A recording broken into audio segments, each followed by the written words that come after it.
Então, com a palavra, nosso querido amigo Braz Reginaldo. Bem, companheiros, boa noite. Todos os espíritos são criados simples e ignorantes. Portanto, todos nós fomos criados simples e ignorantes. Com o passar dos séculos, nós fomos percebendo que se vivêssemos em bandos, teríamos uma condição melhor de sobrevivência. Por quê? Porque até então a gente vivia basicamente do instinto de sobrevivência. Éramos ainda muito primários. Então formamos bando para que, junto do bando, nos sentíssemos mais protegidos. E dentro desses bandos, então, a gente percebia que havia determinado grupo de pessoas com as quais nós nos sentimos bem em estar perto, em estar com aquelas pessoas. Então surge aí o sentimento de simpatia. E da mesma forma que nós gostávamos de ficar perto de um determinado grupo por simpatia, também sentimos a sensação de antipatia por outros grupos, dos quais procurávamos nos afastar. Com o passar dos milênios, nós fomos evoluindo intelectualmente e moralmente, até que atingimos uma certa maturidade espiritual que nos permitiu começar a usar do livre arbítrio. E embora tenhamos adquirido o livre-arbítrio, não perdemos aquele sentimento já adquirido de simpatia e de antipatia. Nesse momento, então, em que a gente começa a utilizar o livre-arbítrio, também começamos a ter um pouco mais de consciência da nossa realidade espiritual, ou seja, ora estamos encarnados, ora estamos desencarnados. E quando desencarnado, na erraticidade, também nós procuramos, os espíritos procuram se aproximar daqueles que lhes são simpáticos. Então, na erraticidade, também, os espíritos procuram ficar junto, participar do grupo, aonde existem outros espíritos que têm os mesmos gostos, os mesmos objetivos, as mesmas tendências, é onde ele se sente mais confortável. Então, também na erraticidade, eles procuram esses grupos simpáticos uns aos outros. E dentro desses grupos, eles então se programam para reencarnar. O que seria encarnar? Encarnar seria, nós poderíamos considerar, né? Para o espírito, é uma prova. Para ele, em espírito, na erraticidade, a encarnação se torna uma prova. Que ele já, mesmo no início, já começava, assim que adquiria o livre-arbítrio, a escolher. Então, alguns espíritos desse grupo a que nos referimos, resolvem encarnar para, ao encarnar, constituírem suas famílias e poderem, através da matéria, praticar os atos da vida material para que vá adquirindo inteligência, através da convivência, através do trabalho, e que possa, então, evoluir na parte que toca a materialidade. Então, alguns desses espíritos se programam para reencarnarem. Esse grupo de espíritos reencarnam com um objetivo. Então, nós podemos considerar que eles estão já fazendo um planejamento reencarnatório. Então, esses espíritos que estão na erraticidade, nesse grupo de espíritos simpáticos, resolvem encarnar para, através da matéria, praticarem os atos da vida material. E reencarnam, com o objetivo de constituírem família, etc. Uma vez esses espíritos encarnados, eles começam a procurar-se uns aos outros de forma inconsciente. Então, eles se programam para encarnar, para constituírem família, e ao encarnarem, então, começam a procurar um ao outro de forma inconsciente. Isso explica, por exemplo, uma pessoa que venha lá do Rio Grande do Norte passar as férias aqui no Rio de Janeiro. E outra pessoa vem lá do Rio Grande do Sul também passar as férias aqui no Rio de Janeiro. Aí um dia aquela pessoa que veio do Sul resolve ir no aterro do Flamengo, fazer um passeio. E estando no aterro, resolve ir no Museu de Arte Moderna. E vai. Nesse mesmo dia, aquela pessoa que veio lá do norte também resolve ir no aterro do Flamengo. E ao chegar no aterro, também resolve ir no Museu de Arte Moderna. Lá estando, se encontram, travam um diálogo amigável. Mas esse diálogo é de tal sorte aconchegante, é de tal sorte amigável, que algum tempo depois eles estão casados, constituindo família. Será que este encontro foi por acaso?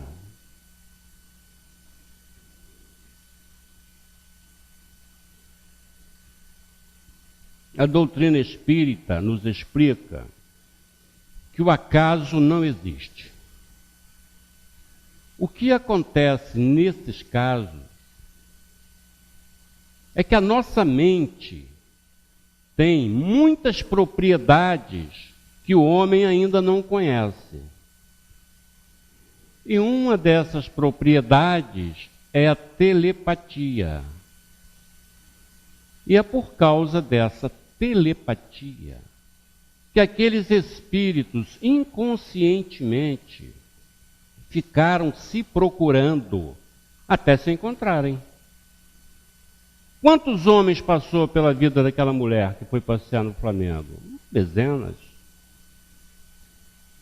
Quantas mulheres, né? Passaram pela vida daquele homem que foi passear no aterro? Centenas. E eles ficaram esperando até encontrar-se um com o outro. Então, essa telepatia é uma das propriedades da nossa mente e que nos leva a muitos encontros dessa natureza. Encontro que às vezes muda de forma definitiva e para sempre a nossa vida. O que está acontecendo neste caso nada mais é do que o cumprimento de um acordo feito na espiritualidade. Essa explicação que eu estou dando, ela consta da questão 388 do Livro dos Espíritos. Quando Allan Kardec pergunta aos espíritos superiores por que é que se dá esse tipo de encontro, os espíritos superiores responderam a Kardec isto que eu acabei de dizer a respeito da telepatia. Questão 388. Uma vez constituída a família, os espíritos que ali estão reunidos têm mais condição de juntos exercerem o amor, a caridade e a tolerância. Que este é o exercício que nos cabe na família, e é onde temos a oportunidade de exercê-la. Este é o objetivo da família. Por que é que os grandes missionários geralmente não constituem família? Porque eles já têm este sentimento, não precisam exercitar. Mas por que eu estou falando, contando esse pequeno histórico da evolução espiritual até a formação da família? Porque este é o tema do nosso estudo de hoje. É o capítulo 4 do Evangelho segundo o Espiritismo, que trata da família e da reencarnação.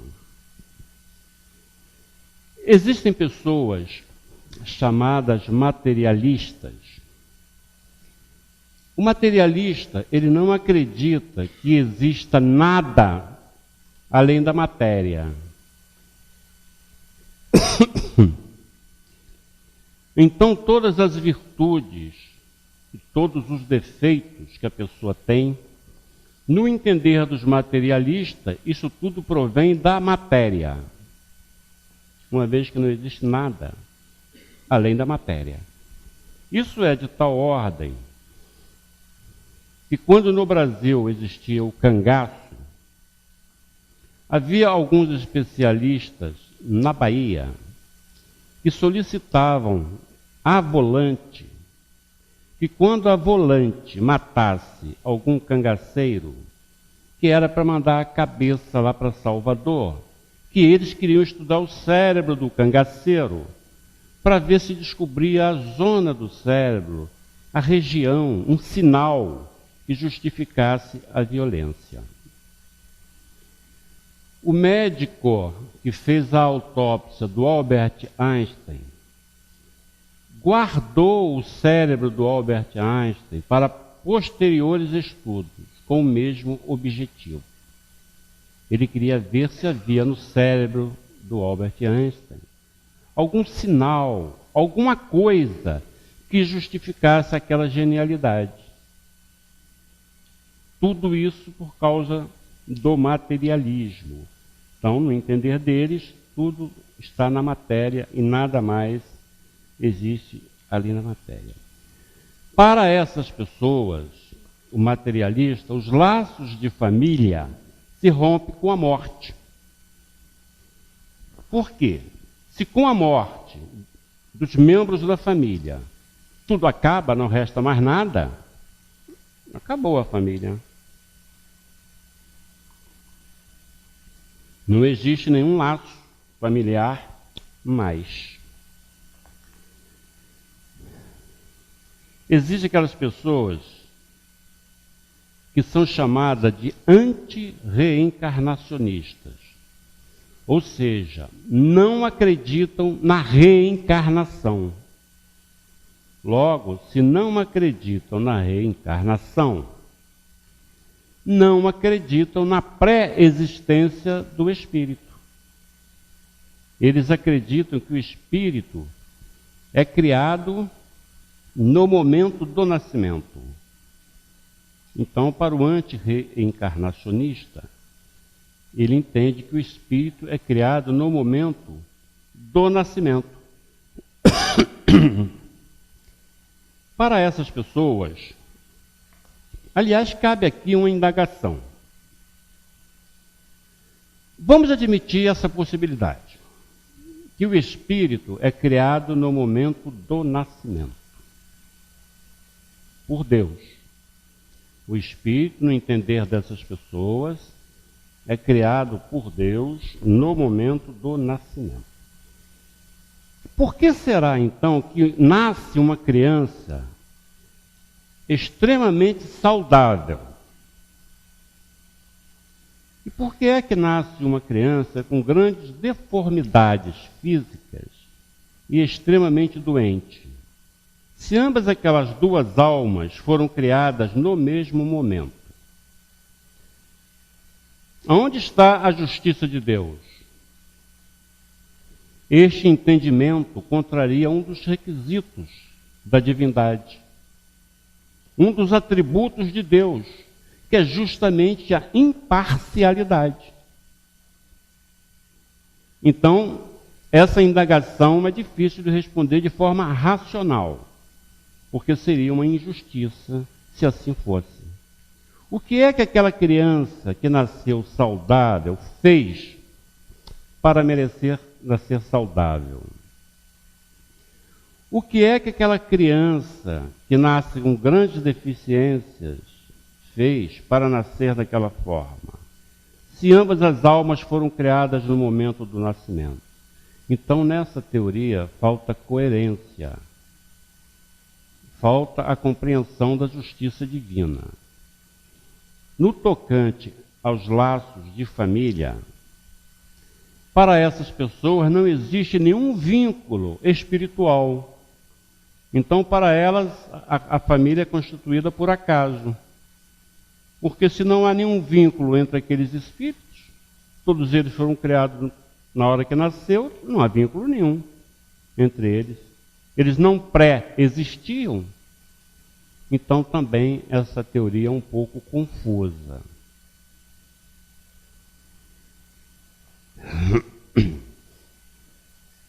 Existe outro grupo de pessoas que entende que Deus é um todo universal. Ou seja, tudo emana de Deus. E quando qualquer coisa que tem vida morre, volta para esse todo. É a chamada doutrina panteísta. Vamos analisar a coisa sob esse ponto de vista. Então, existe um camarada que tem uma grande inteligência, um gênio.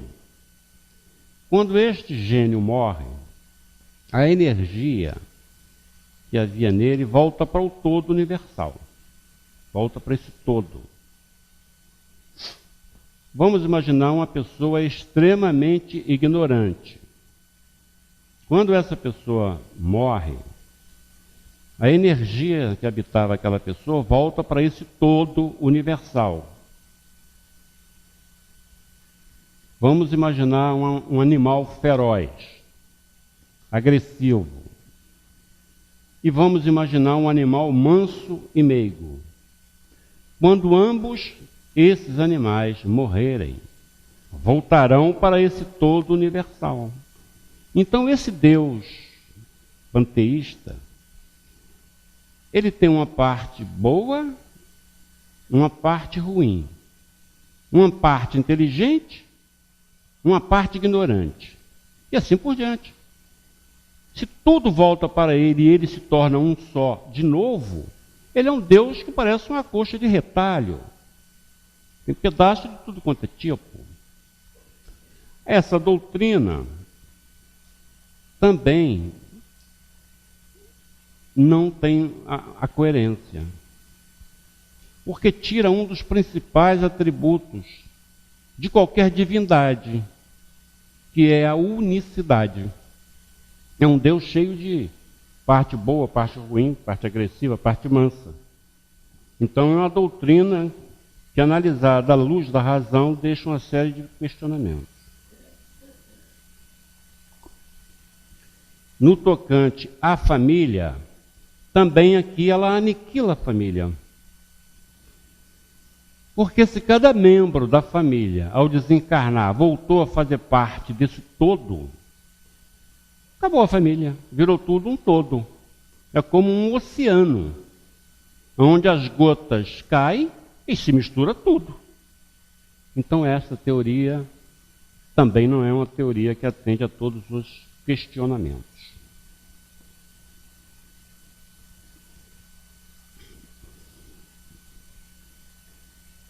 Existe ainda aqueles que creem na continuidade da individualidade, ou seja, creem na sobrevivência do espírito. Porém, entendem que a sorte do espírito estará selada na hora da morte. aquele que tiver tido um bom comportamento durante a sua vida irá para o céu e lá ficará por toda a eternidade. E aqueles que tiveram um mau comportamento irão para o inferno e lá ficarão por toda a eternidade. Embora este entendimento, embora essa doutrina não aniquile a família, com certeza separa os membros da família um do outro. A não ser que todos os membros da família vão para o céu, ou que todos os membros da família vão para o inferno, porque de lá eles ficarão por toda a eternidade. Se parte da família for para o céu, e se a outra parte da família for para o inferno, não se verão pela eternidade, nunca mais se verão. Bom, então aqui também existe uma certa incoerência, porque impede que o espírito possa evoluir. Por quê? Porque a sua sorte já foi selada no momento da morte. Então não há progresso para o espírito. Ele já definitivamente tem a sua sorte selada. Então, também nessa doutrina, algumas questões ficam difíceis de responder.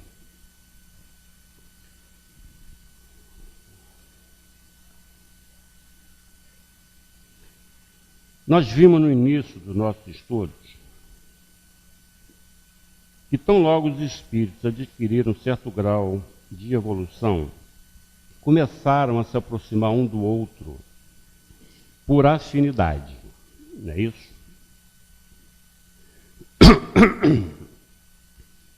E também é assim na erraticidade. Então os espíritos na erraticidade procuram estar juntos daqueles que têm, como nós já falamos ainda há pouco, as mesmas tendências, os mesmos gostos, os mesmos objetivos, os mesmos modos ou o mesmo modo de ver as coisas, né? De ver como é a vida. Então nós podemos dizer que esses espíritos formam uma família espiritual.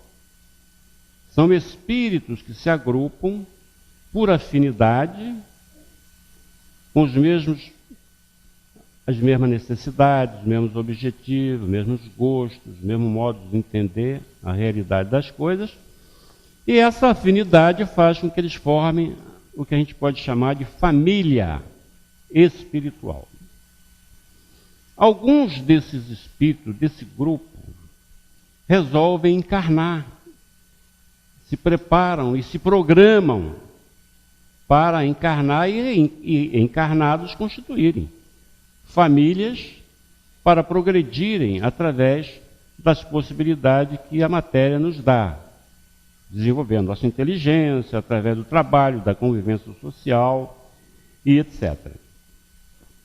E aqueles espíritos que ficaram no espaço, que ficaram na erraticidade, continuam ajudando, torcendo e inspirando aqueles que encarnaram, porque pertencem à mesma família espiritual. E esses espíritos encarnam às vezes,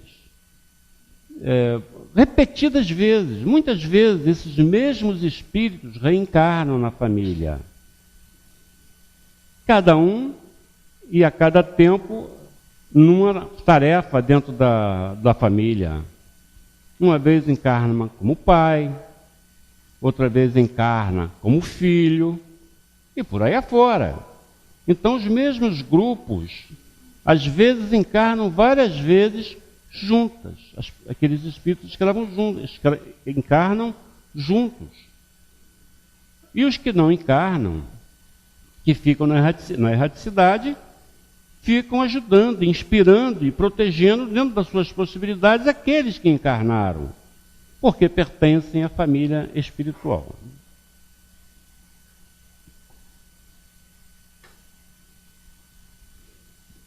Então, a doutrina espírita nos ensina que, na verdade, uma vez constituída a família, esta não se dissolve, nem com a morte e nem com a reencarnação. Uma vez constituída a família espiritual, não se dissolve mais.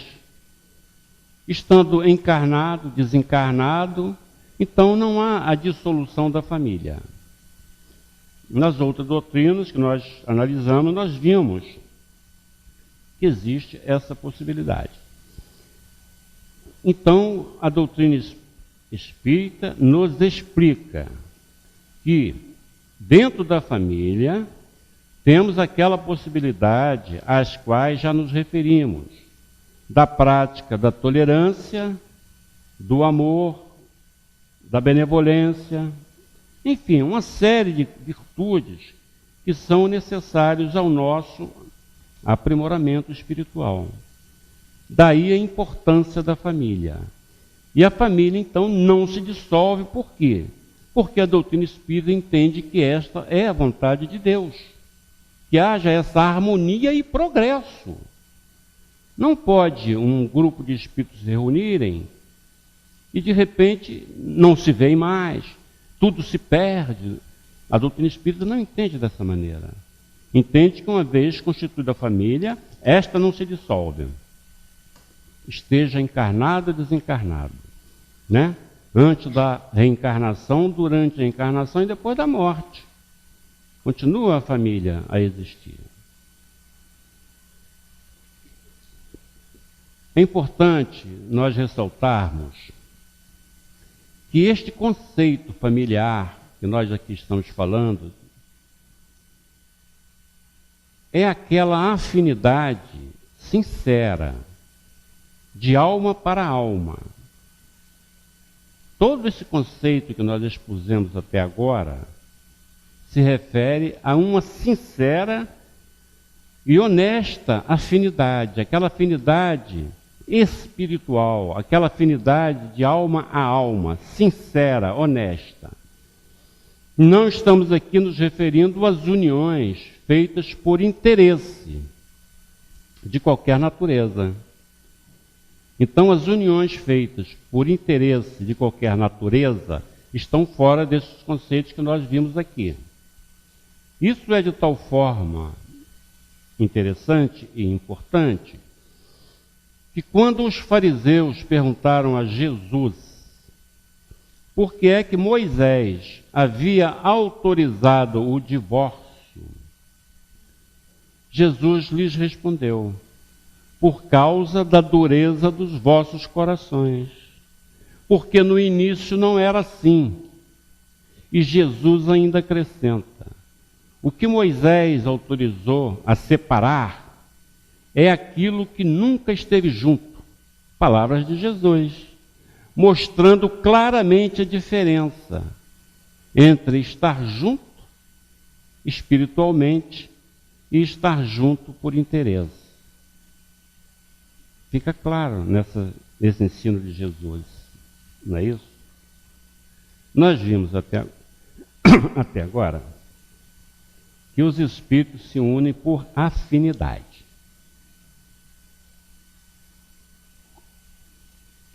Que as famílias são constituídas de espíritos afins.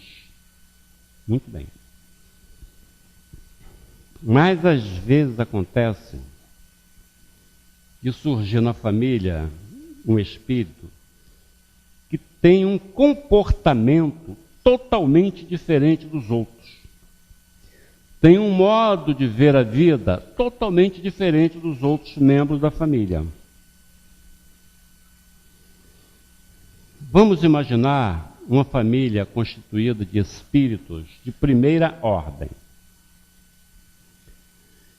Aí encarna naquela família um espírito de terceira ordem, com todas aquelas mazelas características de um espírito de terceira ordem. Aí a gente costuma falar assim, esse aí não pertence à família. Quando nós dizemos isso, estamos dizendo a mais absoluta das verdades. Realmente, não pertence, geralmente, à família espiritual. E a coisa, às vezes, é de tal proporção, essa discrepância, essa dissonância de entendimento das coisas e da vida, que costumam falar assim, aquele lá é a ovelha desgarrada da família. Não é isso? Mas o oposto também pode ocorrer. De uma família constituída de espíritos de terceira ordem e na família encarnar um espírito de primeira ordem. Por que será que Deus permite que essas coisas aconteçam? Que na família encarne um espírito antipático ou estranho. Por quê?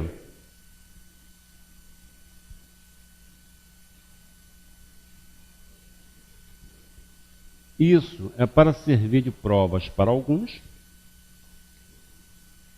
e meio de progresso para outros. Então, é assim que Deus usa.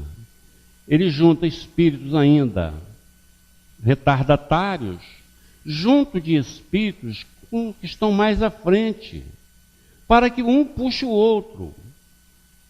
O objetivo é que todos fiquem mais ou menos no mesmo nível, no mesmo patamar de evolução. Isso nos faz lembrar aquele ensino do Cristo, quando ele diz, haverá um só rebanho e um só pastor. Então é necessário que haja um certo equilíbrio, não é isso? Certamente, esse é o sentido do que Jesus diz.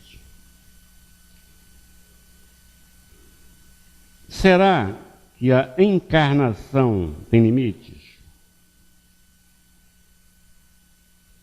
Será que existem limites para a encarnação? Né? Será que existe limite para a encarnação? Não existe limite. Não existe limite para a encarnação. Se nós formos tomar a Terra como uma referência, tomar por base o planeta Terra, nós observamos que a nossa matéria é muito densa, a nossa matéria é muito grosseira. A nossa matéria é tão densa que está sujeita aos mais variados tipos de doenças. Se a gente tem uns canais de televisão que passam negócio de doença, a gente vê cada doença ali, cada deformação material, que a gente pensa que aquilo não poderia existir. Isso mostra como a nossa matéria é densa, como a nossa matéria é grosseira, que faz com que tenhamos, então, essa infinidade de doenças e etc. Nos mundos mais evoluídos, as matérias não são como a nossa. Nos mundos mais evoluídos, a matéria é mais leve, é mais rarefeita. Em consequência, existem menos doenças. Então, a matéria, por ser mais rarefeita, mais leve, mais delicada, então não existe nos mundos evoluídos uma série de doenças que temos aqui no nosso planeta, que é um planeta de prova e expiação.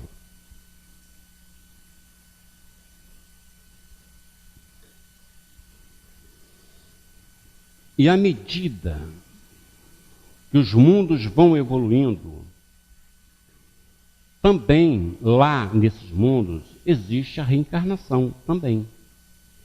O espírito irá reencarnar até se tornar um espírito puro.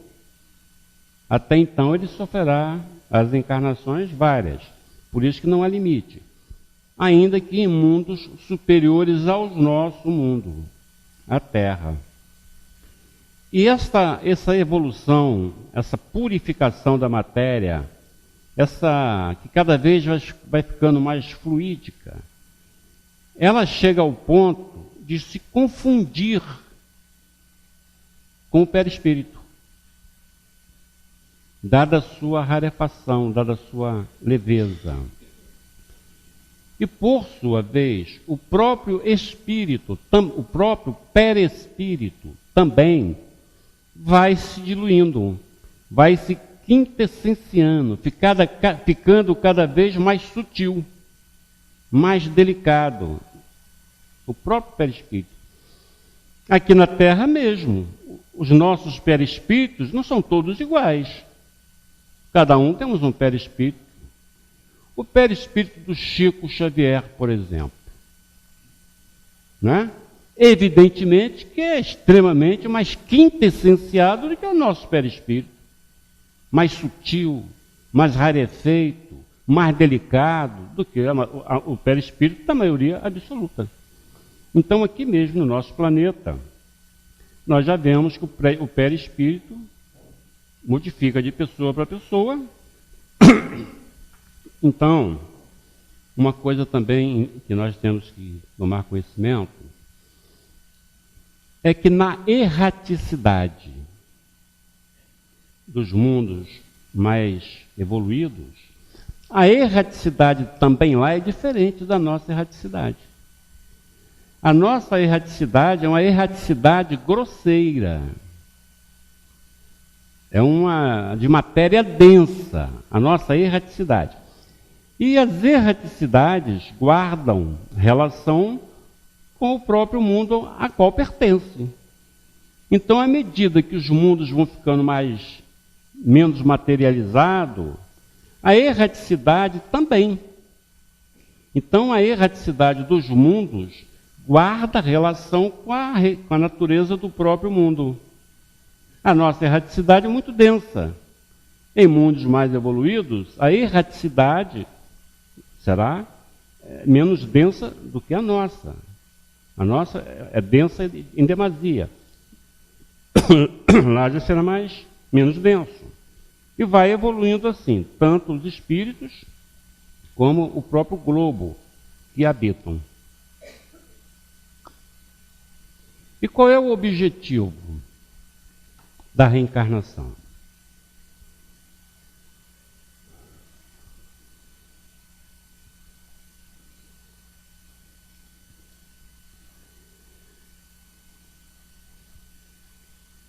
A reencarnação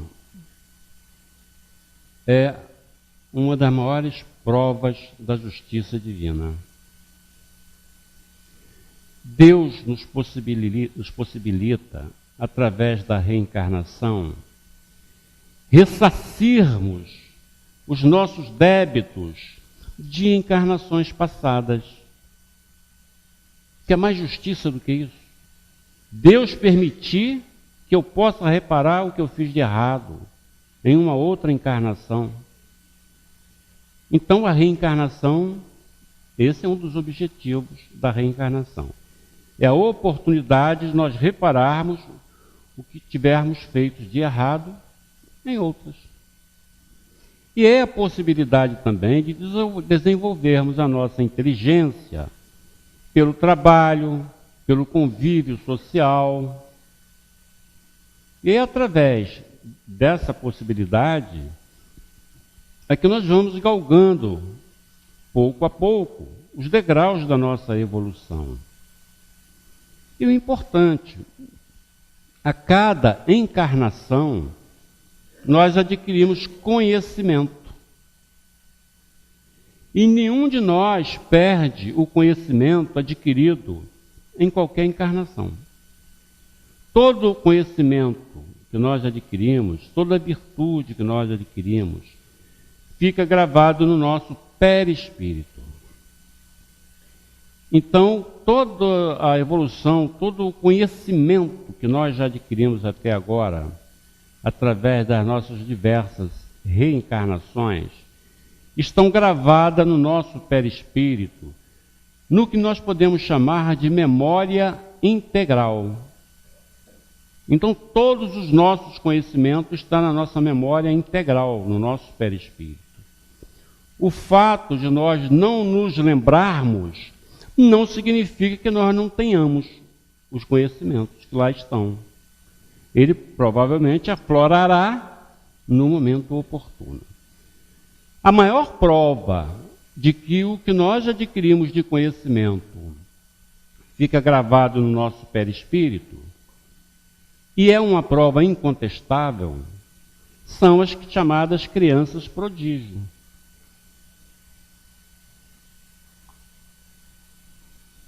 Como que pode uma criança em idades ainda muito pequena, muito pouca idade, ter conhecimentos tão vastos? Igual nós vemos volta e meia aí na internet, na música, nas artes, na ciência, enfim, uma série de conhecimentos humanos, da ciência humana. Outro dia eu vi numa revista, uma reportagem de um garoto aí de 12 anos, que entrou para um ateliê de artes com mármore, para aprender lá a fazer estátua de mármore, que negócio.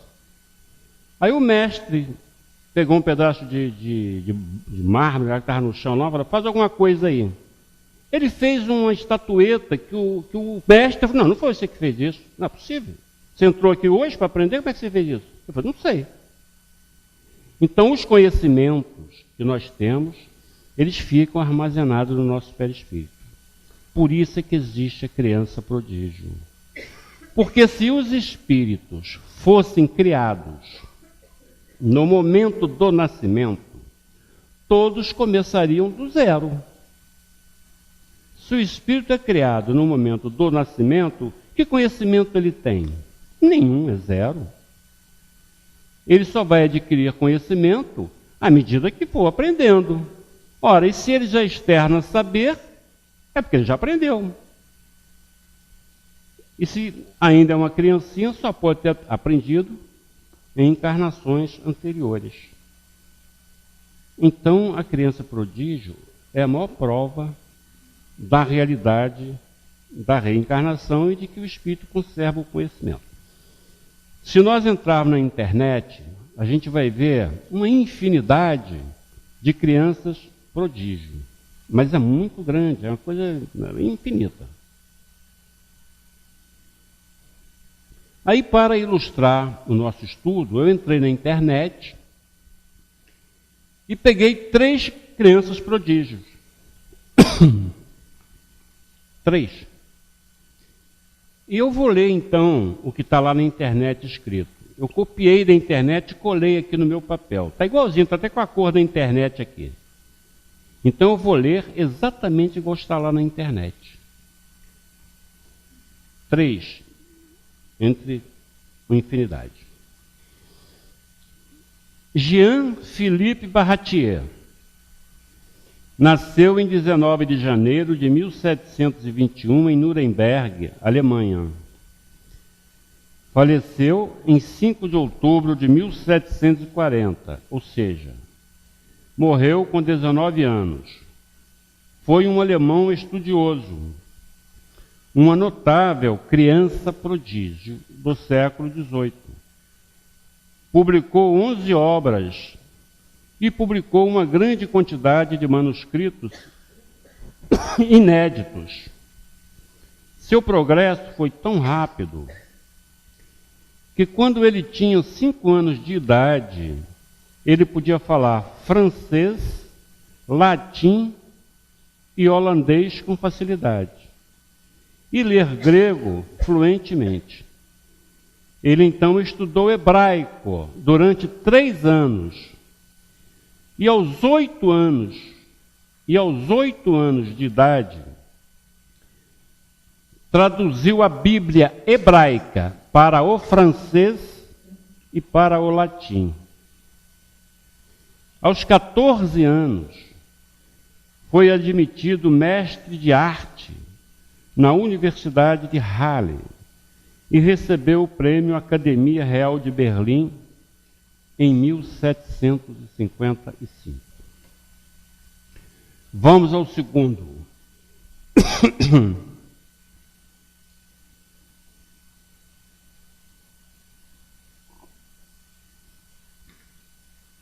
William Rowan Hamilton nasceu em Dublin em 4 de agosto de 1805 e faleceu em Dublin a 2 de setembro de 1865 com a idade de 60 anos.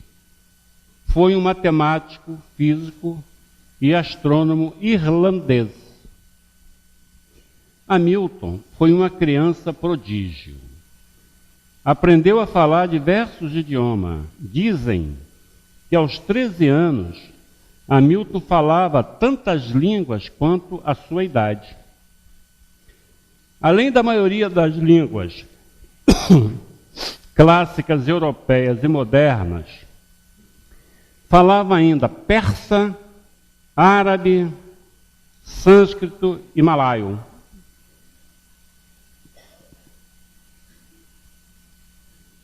Em 1822, com 17 anos, ele inicia o estudo sistemático da mecânica celeste de Laplace. Laplace foi essencial no desenvolvimento da sua própria obra, da obra de Hamilton. Foi muito importante. Ao estudar a obra de Laplace, ele encontra um erro nas demonstrações de Laplace. E ele então desenvolve uma demonstração correta. Isso com 17 anos. Contribuiu com trabalhos fundamentais da ótica dinâmica e álgebra.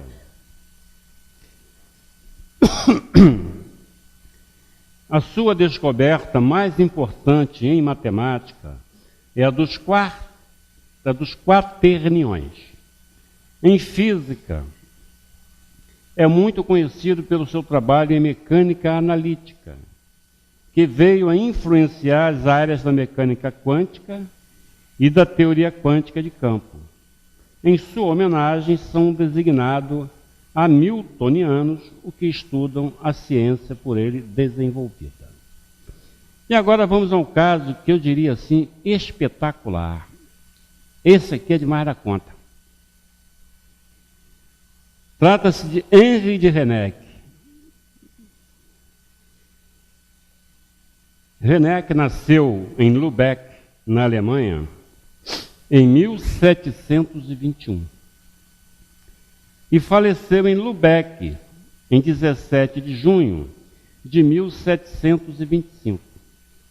Ou seja, morreu com 5 anos de idade. Nascido em Lübeck em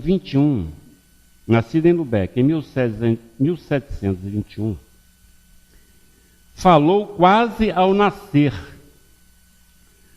Aos 2 anos de idade, sabia falar 3 línguas. Aprendeu a escrever em alguns dias e logo se exercitou em fazer discurso. Aos 2 anos e meio de idade, prestou um exame de geografia e história moderna. Um detalhe: vivia apenas do leite materno. E, em razão da sua genialidade, acharam por bem desmamá-lo. Com essa providência, ele começou a definhar. E 3 anos depois, ou 2 anos depois, ele então morreu com 5 anos de idade. A respeito desse garoto, Gabriel Delany disse a seguinte frase: este garoto podemos comparar à lâmina que gastou a bainha. Muito interessante esse comentário de Gabriel Delany. O fato é que a reencarnação, e nós acabamos de ver na criança prodígio que isso é um fato, porque não há como a criança saber o que sabe, com 2 anos e meio, uns 5 anos. O fato é que a reencarnação, desde a antiguidade, ela já era conhecida. Né? Os gregos, os druidas, os persas, os Vedas na Índia, enfim, todos os povos antigos sabiam da realidade da reencarnação. Por exemplo, no livro Odisseia de Homero, a gente vai ler lá, quem lê ou quem já leu, vê como Homero, há 700 anos antes de Cristo, porque a Odisseia foi escrita 700 anos antes de Cristo, Homero já falava na realidade do mundo espiritual. Inclusive o pai do herói lá já tinha morrido e travava diálogo com a Penélope, né? Aquela Penélope, todo mundo conhece a história. Já falando da realidade, mostrando que naquela ocasião já se conhecia a realidade da reencarnação. Por que será que esse conceito de reencarnação, que desde a antiguidade todos sabiam, qualquer criança sabia da realidade da reencarnação? Por que essa informação que era passada de boca em boca desapareceu? Porque na Idade Média houve um movimento chamado Inquisição. E qualquer pessoa que falasse em reencarnação era condenada a morrer na fogueira, como bruxo. Ora, ninguém mais ia falar em reencarnação. Então, aquele conhecimento, aquela informação que até então era passada de boca em boca, teve um freio. Evidentemente, quem é que queria ir para a fogueira? Muitos poucos se propunham a isso. Joana d'Arc se propôs, mas são espíritos raríssimos. A maioria preferia não tocar mais no assunto. Daí o conhecimento, vamos chamar de conhecimento popular, desapareceu em relação à reencarnação. Mas desde a antiguidade já se conhecia a reencarnação. Então era para prestar estes esclarecimentos e outros, é que surgiu a doutrina espírita, conforme o próprio Cristo profetizou, que seria enviado um Consolador e restabeleceria a verdade. E coube então a doutrina espírita trazer a revelação dessas verdades. Companheiros, que Deus nos ampare.